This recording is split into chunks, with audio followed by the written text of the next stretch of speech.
aman dimanapun Anda menemukan podcast. Berlangganan sekarang agar Anda tidak melewatkan episode pertama yang akan rilis pada tanggal 3 Januari 2024. Halo teman-teman, pasti lo semua belum tahu kan gue siapa. Jadi untuk pertemuan pertama kalinya gue mau memperkenalkan diri nih bersama partner gue. Saya Lea Zahra. Dan gue Faris, juga ada tamu undangan yaitu pembicara yaitu Noel Juan Fernando Simanjuntak. Juga ada bintang tamu satu lagi nih, dia adalah ketua himpunan dari Dewan Legislatif Universitas Pendidikan Indonesia kampus Kamda Sumedang, yaitu dari industri pariwisata. Ada Kang Samuel Novriando. Nah, dengan keberadaan Kang Samuel di sini, kita mau tanya-tanya beberapa pertanyaan nih Kang ke Akang. Akang sendiri kan salah satu bagian dari Hima nih, ya nggak sih Kang? Nah, di bagian Dewan Legislatif sendiri kan memiliki tugasnya mengawasi kerja badan eksekutif ya Kang ya. Dan Dewan Legislatif sendiri ini kan sangat berperan penting kepada pemilihan ketua eksekutif dan legislatif, ya nggak sih Le? Iya. Nah, Kang sendiri ada gak sih tips nih untuk para Gen Z zaman sekarang gitu kan untuk memilih presiden yang kita semua tuh tahu kali ya calon-calon presiden 2024 ini gimana ya? Boleh Kang tipsnya? Sebelumnya kita tuh mau nanya nih ke Kang Samuel. Kang Samuel tuh lebih enaknya dipanggil Kang atau Bang sih kan? Kebetulan Kang Samuel ini tuh dari Jakarta ya nggak sih? Iya, betul banget ya. Ya, betul. Jakarta emang enaknya Bang. Iya. Gimana nih? Kalau aku mah bebas, mau Kang boleh, mau Bang boleh, tapi kayaknya enak lebih Bang ya, lebih santai gitu. Betul. Ya, berarti Bang Sam aja ya. Dan memang bakal dipanggil L aja nggak sih? Iya, boleh. Oke, betul.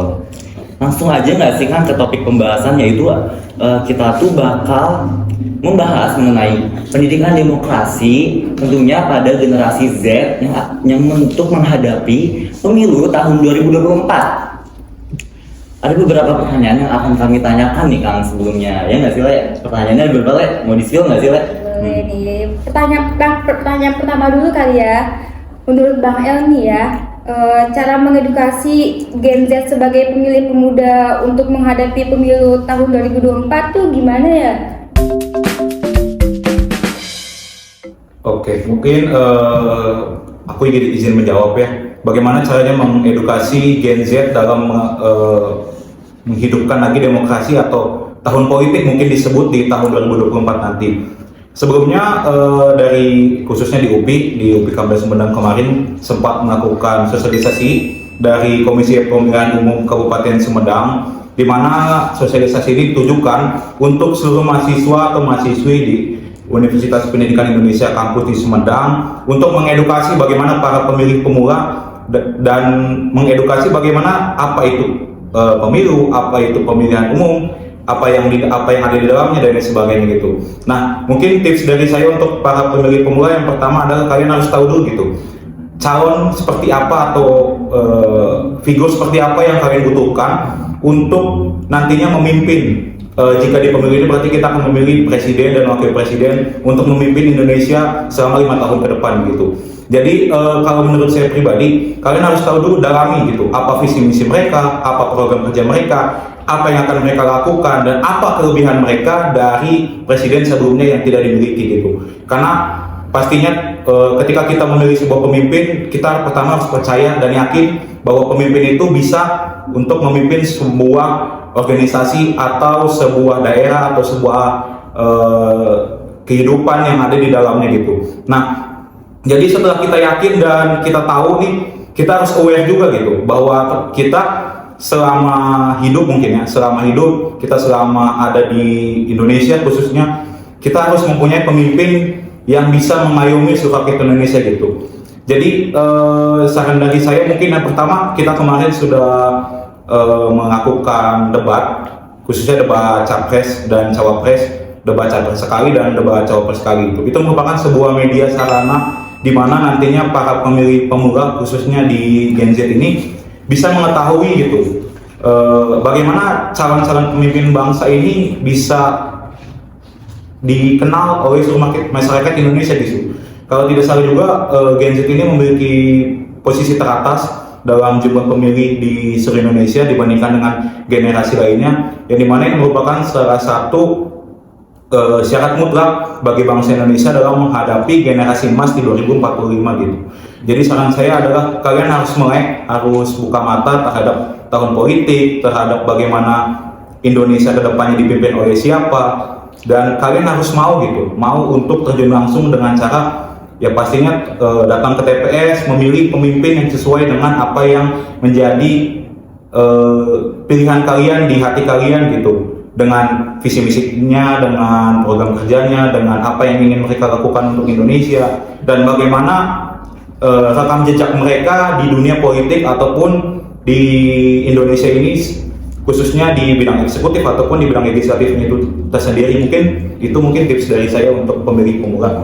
Betul banget sih Kang, lebih ke gambaran gimana generasi Z ini harus banget membuka matanya ya tentang pemilihan pemilu ini. Gimana tanggapan Bang El? Kalau tanggapan saya sih tadi untuk mengedukasi Gen Z ya. Ya betul banget. Yang pertama itu saya minta itu untuk para capres dan cawapres untuk mengadakan lagi yang namanya seminar di kampus-kampus ataupun di tempat-tempat umum bagi mahasiswa dan juga generasi muda untuk mempresentasikan visi misi mereka, program kerja mereka, dan apa yang akan mereka lakukan untuk Indonesia ke depannya gitu. Terus yang kedua, generasi muda ini juga harus melihat latar belakangnya mereka, rekam jejak mereka, terus apa saja yang sudah mereka lakukan sebelumnya gitu, supaya generasi muda ini nggak termakan gimmick-gimmick yang ditebar sama pejabat-pejabat yang ingin meraih kekuasaan gitu, kayak gimmick joget lah, gimmick gemoy lah, atau gimmick-gimmick yang lain gitu. Dan gak usah sebut nama lah, kita juga tahu itu saya. Iya betul banget gemoy ya, bener-bener gemoy banget nggak sih? Tahu lah ya. Selanjutnya nih untuk menurut Bang El sendiri nih ya, kira-kira pendidikan demokrasi atau pendidikan politik buat generasi Z tuh udah oke belum sih? Kan buat hadapi Pilpres 2024 ya. Tuh. Nah rasanya kayak ada yang kurang gitu. Apa sih Bang? Mungkin kalau menurut saya pribadi pendidikan demokrasi di Indonesia ini kurang, itu dikarenakan mungkin minat atau ketertarikan bagaimana dari generasi Z, khususnya pemuda-pemudi di Indonesia ini yang masih kurang antusias atau kurang melek akan politik dan kehidupan demokrasi di Indonesia gitu. Seperti kita ketahui juga, kita pasti dari sekolah dasar sudah mendapatkan mata pelajaran yaitu pendidikan kewarganegaraan, di mana pastinya di Indonesia ini kita dipimpin oleh seorang presiden dan seorang wakil presiden untuk menjalankan roda pemerintahan di tingkat eksekutif tertinggi di Indonesia gitu. Nah, menurut saya pribadi kurangnya bagaimana para pemilih pemula dalam kehidupan berdemokrasi ini dimulai karena adanya mungkin tren-tren negatif di zaman sekarang yang terlalu menimbulkan stigma negatif terhadap para calon pemimpin bangsa gitu. Bagaimana ternyata efek dari media sosial ini lumayan tinggi dan sangat-sangat mempengaruhi bagaimana nantinya pemilih ini melihat kehidupan atau bahkan kepribadian bagaimana calon-calon presiden atau bahkan calon-calon wakil presiden itu tersendiri gitu. Dan banyaknya berita hoax yang tersebar mengenai pemilu, mengenai KPU, Bawaslu, dan bahkan terhadap presiden wakil presiden tersendiri itu yang belum tentu itu fakta atau data yang didapat dari sumber yang resmi atau sumber yang valid gitu. Itu menurut saya merupakan salah satu faktor terbesar di mana harusnya kita sebagai generasi Gen Z, kita tuh bisa lebih aware gitu, karena kita pasti semua punya media sosial, pasti semua memiliki gadget atau handphone yang memadai untuk mencari informasi bagaimana nantinya pemilu ini akan berlangsung, terutama di tahun 2024 nanti seperti itu. Betul banget. Jadi menurut Bang Sam ini tuh teman-teman tuh kita tuh harus aware dengan jejak digitalnya, jejak digital mengenai cawapres ini ya, tentang pemilu tahun 2024. Gimana untuk L? Tadi soal apa? Soal pendidikan politik buat Gen Z itu udah oke belum sih? Nah, kalau menurut saya sih belum oke sebagai generasi muda, karena yang pertama kenapa politik ini selalu dianggap mempunyai stigma negatif gitu di masyarakat. Politik ini selalu dianggap kotor, keras, ataupun tidak suci gitu. Jadi yang harus dirubah ini stigma dari masyarakat gitu, supaya anak muda ini lebih tertarik pada dunia politik. Dan kalau buta politik itu bahaya. Karena kenapa? Karena buta secara politik itu nanti tidak dapat menentukan pemimpin bangsa ke depan dengan yang lebih baik gitu.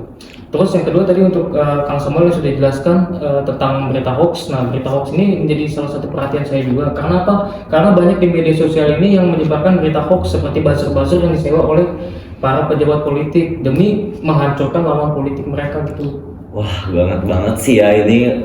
El tuh sangat kritis banget nggak sih? Padahal kita kan lagi ngobrol santai. Aku sebagai anak Enggak. Gen Z ya langsung Iya, ya. sebagai anak Gen Z. Jadi begini, sebenarnya politik itu nggak boleh sesantai itu. Jadi harus dianggap serius juga. Oke, jadi harus serius ya guys sih sama El ini. Kita lanjut aja nggak sih? Lanjut aja gak sih? Nah selanjutnya tuh kayak gimana sih Bang tips-tips trik kece untuk mengaju anak muda atau generasi Gen Z sekarang ini peduli sama pemilu 2024, kayak gimana biar pada aware gitu, kayak pentingnya ikut nyoblos. Lebih ke gitu step ya. by stepnya sih. Iya, kayak gimana? Betul banget. Mungkin kalau dari lembaga KPU atau Bawaslu atau lembaga terkait yang mengadakan pemilu ini, yang pastinya harus sosialisasi secara meluas gitu. Jangan hanya ke beberapa kalangan atau bahkan ke beberapa orang saja gitu. Karena kan pemilihan ini dilakukan oleh seluruh masyarakat Indonesia gitu. Jadi dari Sabang sampai Merauke ini sosialisasi atau himbauan itu harus tersampaikan gitu. Karena meskipun himbauan itu terlaksana melalui online atau melalui media sosial, tapi di Indonesia ini kan belum merata gitu bagaimana penyebaran teknologi informasi ini yang masih kurang adanya gitu, dan lembaga-lembaga terkait inilah yang harus benar-benar sedini mungkin untuk mengedukasi bahkan mulai dari sekolah dasar dan sampai kepada perguruan tinggi gitu, untuk mengedukasi bagaimana khususnya pemilih yang sudah berada atau mempunyai umur di atas 17 tahun ini bisa menggunakan hak suaranya dengan baik dan benar gitu, sesuai dengan asas pemilu yang ada gitu. Dan ketika kita berbicara bagaimana untuk tips and trick itu sendiri, pastinya dimulai dari diri masing-masingnya. Jadi mungkin tips dan dari saya itu kalian harus suka dulu gitu. Kalian mau nggak mau suka. Kenapa? Ya karena kita ini di Indonesia ini hidup berdemokrasi. Kita di sini mempunyai landasan Pancasila gitu, dimana kita harus memiliki sadar atau sikap untuk mendukung siapapun yang memang calon pemimpin yang sudah dipilih gitu. Jadi kalian harus sadar dan kalian harus peduli bagaimana negara ini mau dibawa kemana dan oleh siapa gitu. Meskipun memang pemimpinnya nanti tidak tepat mungkin menurut beberapa orang, tapi saya yakin pasti di balik setiap pemimpin itu mempunyai sikap yang baik, dan mereka pasti punya niat yang tulus untuk bagaimana memimpin sebuah negara ini menuju Indonesia yang lebih maju dan lebih baik gitu. Jadi kalian harus sadar, harus peka, dan kalian harus benar-benar tahu gitu. Ketika kalian, saya sudah punya hak pilih di sini, saya harus memilih, saya harus tahu siapa calonnya, saya harus terima kalau memang calon yang saya pilih itu kalah gitu, atau tidak dinyatakan lolos dari pemilu 2024. Mungkin seperti itu. Betul banget tuh, ternyata terobosan-terobosan yang sudah Kang Samuel paparkan tuh sangat penting bagi generasi Z. Karena sebagai generasi Z kita tuh nggak boleh asal milih, apalagi FOMO, ikut-ikutan kayak pilihan 2A, pilihan 1A, pilihan 3, apalagi itu tuh sangat berdampak banget nggak sih Bang buat kedepannya, apalagi buat Indonesia gitu, apalagi generasi Z tuh sangat penyumbang terbesar gitu buat kedepannya gimana gitu, apalagi mereka kan lebih banyak dominan akan mencoblos di tahun 2024. Iya, jadi intinya tuh dari niat kita sendiri juga ya, Harus jadi suka dirinya politik dulu ya, dari diri dulu, sendiri. iya. Baru nanti kita sebarkan ke orang-orang gitu. Oke, terakhir nih Bang El, kira-kira apa sih terobosan untuk generasi Z sebagai wajah baru pada demokrasi ini? Terobosan mungkin lebih ke bagaimana generasi Z-nya ini untuk bisa memilih, itu mungkin maksud pertanyaannya. Ya, betul banget. Yang pasti generasi Z itu benar-benar harus disadarkan dan dimulaikan gitu oleh fakta yang ada bahwa ya Indonesia ini masih krisis kepemimpinan gitu. Bagaimana kita ini butuh benar-benar pemimpin yang mengayomi dan memahami apa masalah bangsa Indonesia, apa yang harus diperbaiki dari Indonesia, apa yang harus kita lakukan untuk membuat Indonesia ini semakin maju.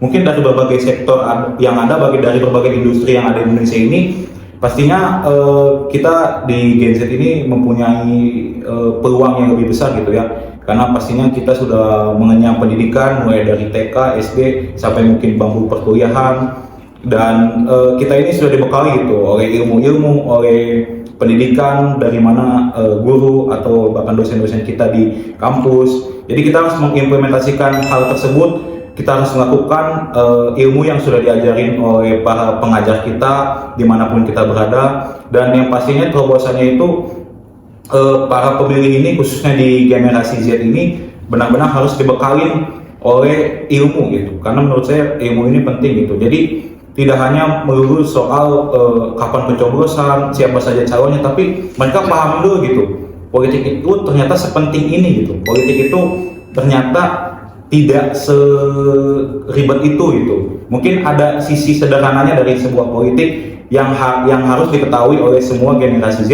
dimanapun itu berada di seluruh Indonesia, itu harus paham gitu. Ternyata politik ini wajib kalian ketahui, wajib kalian pahami, dan wajib kalian implementasikan. Salah satunya dengan pemilihan umum ini gitu. Jadi mungkin saya berharap untuk seluruh generasi Z tanggal 14 Februari 2024 kita bisa datang ke TPS, kita bisa coblos dari calon legislatif dan calon eksekutif, yaitu Bapak calon presiden atau Bapak calon wakil presiden gitu. Kalian pilih sesuai dengan hati nurani kalian, kalian lihat visi misinya, mungkin kalian lebih paham gitu, Indonesia ini butuh apa sih, apa yang kurang dari Indonesia, apa yang harus ada dari sosok kepemimpinan Indonesia ini. Jadi mungkin itu terobosan yang bisa saya berikan mungkin. Wah, keren banget ya guys, ternyata terobosan yang sudah dipaparkan oleh Bang Sam gitu ya.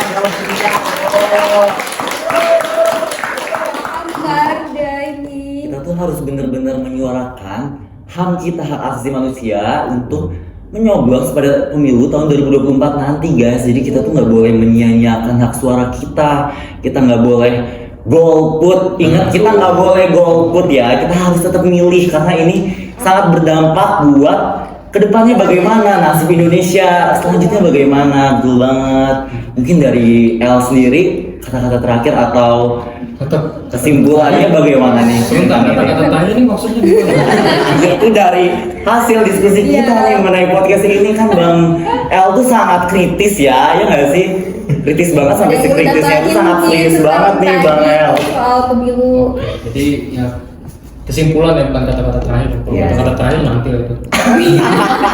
Jadi kesimpulannya sih saya harap sebagai perwakilan dari Gen Z sendiri ya, untuk kepada generasi muda di luar sana harus lebih peduli lagi, lebih aware, jangan cuma jangan golput itu, jangan mudah termakan gimmick-gimmick gitu, terus harus lebih memperhatikan lagi apa yang dipaparkan oleh cawapres atau capresnya gitu. Karena banyak capres dan cawapres itu yang menggunakan menyebarkan berita hoax, contohnya seperti data-data yang salah disampaikan gitu. Jadi saya harap dengan adanya kemudahan teknologi dan informasi ini, Gen Z lebih aware lagi terhadap calon-calon yang mencalonkan di Pilpres 2024 nanti. Itu keren banget ya terobosan dari Sebagai perwakilan dari Gen Z ya. Betul banget. Jadi gimana nih Le, kita mudahan aja. Udah aja nih. Udah aja. ya. Tutup aja ya, karena emang udah malu. malam juga nih. Betul banget, kita buat podcast ini tuh malam-malam tau guys. Takut banget. Demikian suara kami dari media massa. Terima kasih telah mendengarkan Our Voice Podcast. Untuk tips komunikasi praktis lainnya atau jika Anda ingin menghubungi kami, kunjungi @ourvoice_edu. Sampai jumpa dan terima kasih sudah meluangkan waktu Anda untuk mendengarkan podcast ini.